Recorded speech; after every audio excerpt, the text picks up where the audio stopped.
Helldivers. Urgent news from HQ. We got a new patch. The meta is changing. Here's all the information you need to know. All right, I'm gonna drop the voice so that I don't have to do that for this whole video. Here we are looking at patch 01.001. First thing I notice, I haven't looked at this yet, but first thing I noticed, major updates. We're gonna have, I guess, a ton more of random planetary hazards. I think that could be very fun. It could also be incredibly frustrating. What a surprise. It's Helldivers. The eradicate missions, they require more kills and enemies spawn more often. This is good in my opinion. There were a couple of these eradicate missions you could do in like 2.5, 3 minutes, and it's like a 15-minute mission. So it's definitely going to make it a lot harder, but should be fun. Okay, this is the big news here. I mean, these are obviously huge, but nerfing and buffing weapons are usually the biggest things. The breaker, obviously the most meta gun, is getting a nerf. The damage of the gun is not decreasing, but the amount of damage you can do per magazine is decreasing, which is probably good. I don't really like nerfing guns, but I do understand why they do it. The railgun, obviously also incredibly meta. It's basically you are taking the gun out of safe mode now. I don't believe it does anything to the unsafe mode. I'm not sure if this is only in safe mode or not in just safe mode. They're increasing the damage of the flamethrower, and by quite a bit actually. Maybe that'll be useful at some points. The laser cannon, they want, I'm guessing, to be in the same spot as the railgun, so this is an increase in the damage to durable parts and increased armor penetration. Probably going to make this gun pretty good. The Punisher is the shotgun, and they clearly want you to be able to do more damage with just this shotgun, making it more viable against the breaker. You're getting more ammo capacity, increased stagger force, increased damage. Oh wow, increased damage from 40 to 45 per bullet. That's actually a huge increase. And then obviously the last thing, breaker spray and pray. There's more armor pen. Ooh, interesting. So the breaker spray and pray, I believe, is the fire one. You get more armor pen, increased fire rate, increased number of pellets per shot, but decreased the magazine size by 6. So this is probably an overall buff rather than a nerf. The energy shield backpack obviously was unbelievable, and the increase in delay is good. The orbital barrages increase the duration of the bombardment, decrease the spread. I can't tell you how many times I died to this by a friend of mine throwing these and it just randomly killing me. Very annoying. Obviously they do the normal fixes for their gun. I'm going to look at them real quick, and then I'll make sure if there's anything super important, I'll let you know. Fixed armor rating, not reducing. I mean, that's obviously huge. Certain bug holes that were very hard to destroy. This is nice here. They're making the lighting better, which can be nice. Also increasing visibility on sand rain. That's good. Oh, this is a really nice quality of life one right here. When you have those 2-person bunker things, your character will let go instead of you having to press the interact key again to let go. That's very nice. This one's funny. Helldivers standing next to ICBMs when they launch get properly toasty with a chance of not so spontaneous combustion. That's great. This is also a really nice quality of life thing. I'm sure this happened to you a few times, but the camera is no longer locked on the player's corpse when you're dead and blocking you from watching your teammates do things. That's great. Ooh, this is also quite frustrating here. I mean, it's not frustrating. It's probably what they wanted to do in the first place, but your own teammates can do fire gas damage to you. Okay. I thought that was the case already, but maybe not. And then obviously they end with the known issues that they're working on. So I'm going to also go over these known issues really quickly. This has definitely happened to me where you get a crash when you throw a bunch of big stratagems. Still not fixed. I'm guessing this is like very high on their priority. Picking up items from caches cause characters to freeze in place. That's never happened to me, but I can imagine that being very annoying. Picking up items from bunkers and caches in quick succession may render one of them unpickable. That has definitely happened, and I assumed that we picked it up. I never actually paid attention. So this is one that they definitely need to fix. This one's hilarious. You can't unfriend people who you friended via a code. That's not a big deal, but annoying. This has happened to me. I changed my settings to always show my materials, or the materials that my team has collected, and it just disappears. And so I'm not really sure what that is. Hopefully they'll fix that soon. All the other known issues are general playability and login issues, so hopefully they get them fixed soon. The next thing that I'm going to look at really quick and go over is Arrowhead actually put out their thoughts in longer form, and I want to read that, and we can go through that real quick. I'll be sure to link the article in the description. All right, let's get into it. So it's the head of product testing who's responding to all this stuff. Patrick Lasota. I'm very happy that they said why they're doing it. I appreciate that a lot. So essentially, Patrick Lasota he worked on Helldivers 1, and he's head of, let's see, what's the exact title? Head of product testing at Arrowhead. So he goes through why they nerfed and they buffed things. So primary weapons. First, I'd like to speak on the general power of primary weapons. Many have commented they aren't powerful enough. I was gonna say that definitely seems intentional. The stratagem should be your main way of dealing with things. That makes sense. That doesn't mean that your primary weapon shouldn't feel good to use. But please understand that it's primary only in the sense that it's something that you always spawn with. Okay, cool. So nerfs, the breaker. Okay, I'm gonna read this. So the breaker was quickly pinned down as the meta weapon, vastly overperforming other weapons and being the best choice for all Helldivers, at least if YouTube is to be believed. Well, it is. Helldivers, remember the breaker from the first game? Made an effort. Okay, cool. That makes sense.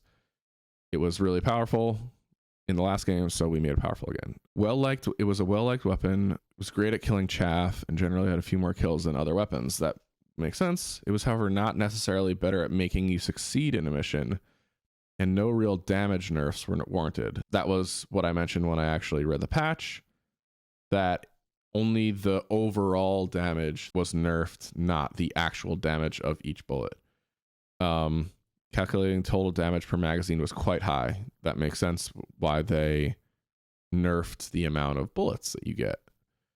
The fantasy of the breaker is a powerful automatic shotgun that bucks wildly and hoses down targets in front of you. Should be deadly up close with high DPS, and its major drawback should be ammunition management. Right, that makes sense. Although I always ran out of bullets with the normal one anyway, so this is probably going to be even worse. We lower the amount of shells and increase the recoil. Makes sense.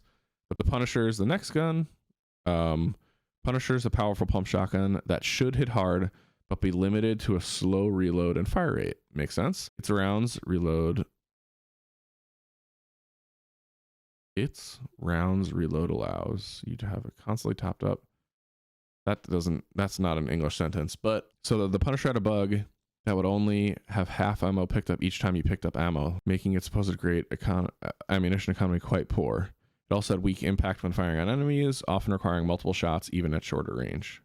To bring more in line with intended fantasy, we increased the damage of per shotgun pellet. Okay. The stagger amount and the total ammunition you can carry. We hope this will make it feel more punchy. If you don't kill a hunter in the first shot, it will likely stagger it, giving you time for a follow-up. Okay, cool. Makes sense.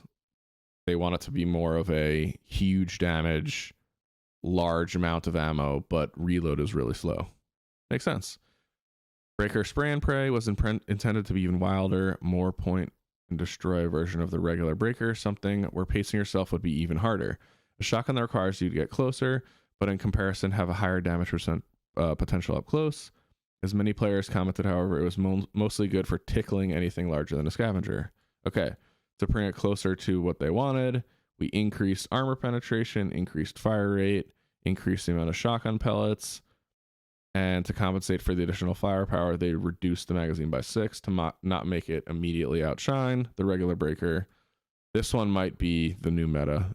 That wouldn't be surprising to me. The railgun's next. Obviously, that gun was unbelievable. It probably still is going to be unbelievable, but at least they did some nerfing.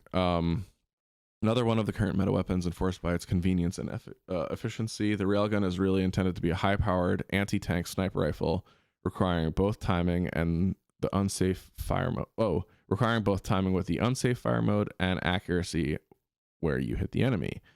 It was vastly overperforming how safe it was to use and how convenient it was, not requiring a backpack or assistance to be effective, and not requiring risk to take out even the larger armored targets, which is definitely true. To that end, we have changes so the safe mode is capable of penetrating medium armor, such as the automaton scout walkers, but not more heavily armored enemies like chargers and bile titans. For those targets, you must run it in unsafe mode and overcharge it. Okay, so that was exactly what I was talking about earlier. They want the safe mode to be for smaller units, and the large ones, they want you to use unsafe mode. They also reined in the railgun's ability to damage massive body parts, meaning to get real efficiency out of it, you must score hits on heads and other weak points. Oof, that's going to be brutal. We are aware it rose to prominence as part of anti-tank weapons not being as convenient or efficient at comparison. We're monitoring that situation, adjusting more. Okay, so they're aware that it's because the other things were not as good. Makes sense. This may make stuff very hard. I'm not sure about this one yet because they didn't, unless the laser cannon is amazing, they didn't really give us anything that's going to help with chargers and bile titans. So, okay, flamethrower. The torching rags is done as badass. Okay. As many have commented, the flamer has felt a little too anemic, not outputting damage. Okay. Makes sense. We increase the flamethrower's direct damage to be able to barbecue enemies much faster. Okay, cool. Makes sense. They wanted to do more damage. Cool. Our original intent was that the laser cannon had the role of a machine gun, with theoretical infinite ammunition. However, many players are somewhat disappointed by this role, expecting more armor penetration for the large drilling beam that it looks like, especially when looking at the orbital laser that can drill down and kill even the heaviest targets given enough time. Here we have decided to side with the community and shift the laser cannon more towards players' expectation and their fantasy. Cool. The laser cannon has gained additional damage versus massive body parts, increasing armor penetration to make it capable of dealing with medium armor, and better ergonomics to make it easier to stay on target. As this is quite a major change from the original intention of the weapon, please be prepared that it might change again in the future if things don't work out well. Okay, cool. Making something better like that. Shield backpack. The shield backpack is safety at the expense of a backpack slot. Unfortunately, the safety offered up by the shield backpack was too great, essentially allowing you to ignore many mechanics that contribute to the fun of Helldivers, such as knockback, shockwaves, giant explosion, obliterating you and your friends. To that end, we've increased the time that the shield needs before it starts regenerating, if not broken, quite significantly. This essentially means that you can't hide behind a rock for 5 seconds to get your shield back to full. Instead, it will be a degrading health bar until it breaks. When the shield breaks, it will take longer to regenerate than before, but still significantly shorter than if not broken. To compensate for these extra times, the regen speed of the shield itself is near instant to max HP. Okay, cool. This is only a partial solve in our minds for the shield backpack, but it should bring it out from the must-have meta slot it has filled currently. This makes a lot of sense. They want the game to be hard, and this was effectively changing that, or it was changing the ability for certain mechanics to happen, which I appreciate. Next, the 120 and the 380 millimeter barrages, artillery storm, denying entry to an area in which they're effectively raining down powerful shells and target for a longer duration. They are primarily different from the Eagle stratagems in that, while the Eagle strikes are fast to arrive and have pinpoint accuracy, these have had a longer active time but are less accurate. They have, however, not delivered on the feel of being active much longer, or the saturated area denial effect. Decrease the scatter area and given them an extra salvo. They should still solve a different problem than the Eagles, but have more value now. I like that. This is not bad. And then, yeah. So I appreciate the hell out of Arrowhead and Patrick actually giving us what they think and why they're nerfing things. I hope you enjoyed this little review on the new Helldivers patch. If you like this video and want me to do more of this kind of stuff, please leave a like on the video and comment down below, and I'll see you in the next one.